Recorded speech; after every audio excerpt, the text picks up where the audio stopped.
క్రిస్పీగా దోశ రావాలంటే ఇలా చేసుకోండి. ముందుగా ఇలా వేసుకుని ఇలా తిప్పుకోండి. ముందుగా పిండిలో ఏమేయాలో చెప్తున్నాం. మినప్పప్పు, బియ్యం, కొద్దిగా మెంతులు, కొంచెం శనగపప్పు వేసి రుబ్బుకొని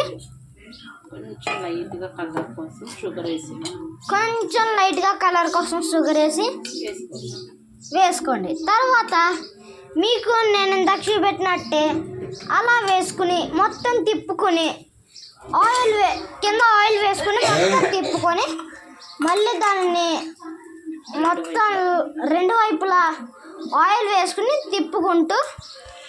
తిప్పుకుంటూ మనం చేసుకుంటే మనకి క్రిస్పీగా వస్తుంది. మీకు రెడీ అయ్యాక చూడొచ్చు.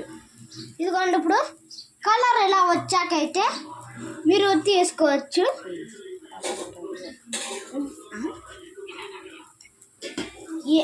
ఆ కలర్ వచ్చాక కాసేపట్లో మీకు ఎలా రెడీ అవుతుంది. ఇలా రెడీ అయ్యాక మీరు దాన్ని దింపేసుకుంటే సరిపోద్ది. ఇప్పుడు మీకు క్రిస్పీ ఇది ఎలా వస్తుందో చూపెడతాం. వెళ్ళాలి చూడండి. ఇప్పుడు ఇది అయ్యాక మీకు ఎలా ఉందో చూపెడతాను.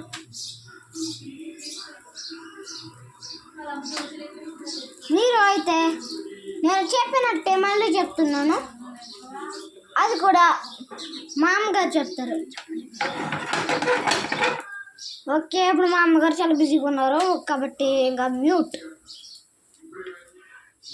ఇక మమ్మీ వేసుకోమంటా షుగర్ ఎక్కువ వేసిన. ఇదిగోండి, ఇప్పుడైతే ఇలా వచ్చింది కదా. దానికి వెళ్ళాలి, నువ్వు దానికి వెళ్ళాలి. ఇప్పుడు ఇలా వచ్చింది కదా. ఇప్పుడు మీరు ఇది చూసారు కదా, దీన్ని గిల్లితే చూడండి ఎంత క్రిస్పీగా ఉందో. క్రిస్పీగా దోశలు రెడీ. సింపుల్గా ఇంతలా మీరు చేసుకుంటే మీకు సింపుల్గా వస్తుంది.